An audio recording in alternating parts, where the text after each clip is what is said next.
What's up, everyone? It is Diecastbuffet here again with a 2003 Bobby Labonte Interstate Batteries Chevrolet Monte Carlo. Let's check it out. And the diecast is in hand. Welcome to today's diecast review, guys. We have a Winston Cup era Bobby Labonte Gen 4 stock car, and check out this piece here.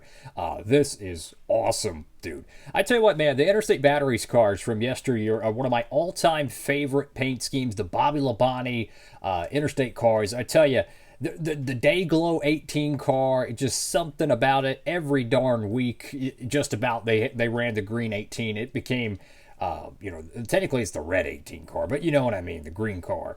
And it became so iconic with NASCAR fans that pretty much any time I see a green stock car, I think of the Interstate Batteries car. And this is the 2003 livery to it. They did change it up a little bit between the years. Like the 2005 car is drastically different than the 2003, and naturally the 2003 is drastically different than the 2001. So this paint scheme is the first Interstate Batteries livery on the new, at the time, I mean, it's been 22 years ago, or no, 23 years ago, excuse me. The 03 Monte Carlo, which has more of a generic nose, if you will, as they decided to kind of move away from the really drastic difference between each OEM nose and tail, which Monte Carlo had from year 2000 to 2002. They switched over to more of a similar style to the Dodge Intrepids and Ford Tauruses at the time. So to me, this one actually looks pretty darn good on this diecast mold, this Chevrolet body style. And it is also the first year for Joe Gibbs Racing returning back to the Chevrolet banner, I think, since like the mid-90s, maybe early 90s. Now, they were still Pontiac, which is basically the same thing in terms of engines, but they ran a completely different body style in 2002. They also won the championship as well. So in terms of the actual wear on this car is used, right? As you can see, the wheels are kind of worn. The roof has got some scratches. So this is a car that's seen some action, so to speak, on the racetrack. But it's actually in pretty darn good shape for a loose car that was probably in the factories right at the end of 2002, early 2003, as they used to make things very early back in those years. Of course, for all your new diecast shopping needs, head over to Circuit Diecast. If you're watching this in the month of June of 2026, you can use promo code Diecastbuffet and get free shipping. That's for the month of June. Tap in with the details down below. So go to the front of the diecast. One thing I notice is how thick the clear coat is on top of this fluorescent paint. Now, the Bobby Labonte green is one of the most fascinating paint colors because it is so different every time you take a photo of the car, right? You have the diecast, you have the photos of the real car, you have the footage of the real car, and all three of them are kind of different. So it's one of the most unique colors, but it's one of my favorite ones in the sport. You have Interstate Batteries right there, MB&A. You have the black Chevy bow tie with the Monte Carlo front end. Again, when this car came out, this was a brand new nose for the Chevrolets. They did a remarkable job with the livery to this car, and a very well adaptation from the 02 Pontiac to the 2003 car. Obviously, this, one of the paint schemes that was on the very, very famous 2004 Thunder game, which many might consider the greatest NASCAR game ever. I think that's a very fair estimate. But man, I tell you, 2003, that was such an awesome year for the sport. It's one of my batteries, pun intended, Interstate Batteries. I'll stop. It's one of my light batteries just went out here in the studio, so we're going to try to change that. But as I was talking about with the green color on this car, you can see how different it looks with the light off. It's one of the most fascinating colors I've ever seen on a stock car. I'm going to turn my light back on. And you see how different it changes. I believe it's a mixture of some sort of fluorescent, to be honest with you. So you have Moog, Clevite, Comp, and Simpson, Edelbrock on the front of the diecast there. The decals, the way they used to do these cars is they would do them in multi-layers. So they would spray the car, and then like the actual livery would be one decal or tampo, depending the verbiage on it. But basically, it's the same thing. And then they would place things on top of it like contingency panels, decals or number decals. What inevitably happens is that when you stack two decals on top of each other, you get transparency. So you can see like the waste management decal there, some of these front contingency decals, the white outlining kind of bleeds through.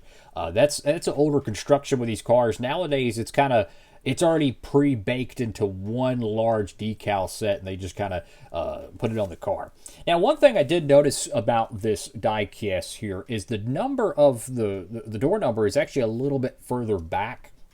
That's probably, I would imagine, on all of them. I could be mistaken on that. Perhaps the 18 is baked into it. I'm not sure. Either way, it definitely needs to be a little bit more forward there. That's not how the real car was. I don't think. Could be tripping on that. You have Interstate batteries right there on the side. MB&A Wix air filters. You have, oh my goodness, look at all the different sponsors. Let's zoom in here. Now, could you imagine buying this diecast in 2003, which I didn't have this diecast in 2003. But could you imagine buying this diecast and then 23 years later in the future, this car is being filmed 4K on YouTube? I mean, it's just wild, man. I mean, if you were to take a photo of this diecast back when it was brand new, out of the package, straight out of the factory, you'd probably be using a disposable camera, right? Some sort of digital camera, then you have to like get it processed and all that good jazz. Nowadays, it's just wild, the technology we have. So you have GSK. I don't know what the heck that is. You have ConAgra Foods, Banquet. Now, some of the decals down here, they're a little bit off printed. I think it's kind of a two-layer, kind of a ghost print, if you will. The way they do it, they print the white background, I think, and then they put the color on top of it. They call it, I think, ghost printing, something like that. Anyways, you can see the outlining is pretty off on the Food Line decal, Sherwin-Williams, Mac Tools.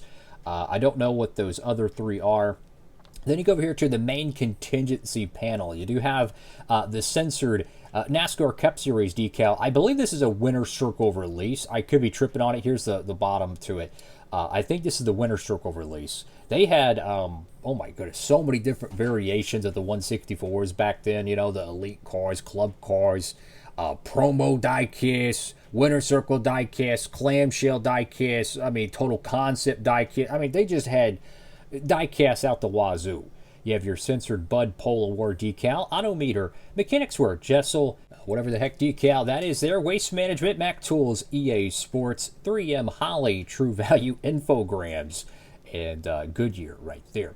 Go over to the name rail, you have Bobby Labonte there. On the B post, you have Coca-Cola, not sure what that one is, MB&A, and then I think it's GSK there. You have Canon, which it's kind of funny because, or I guess you could say it is Canon. I'll stop. We were talking about photography with the diecast. Nowadays you have 4K cameras on every smartphone and all that good jazz. That is kind of an interesting thing. So again, I mentioned this car was used. I didn't do all this. I picked this car up used.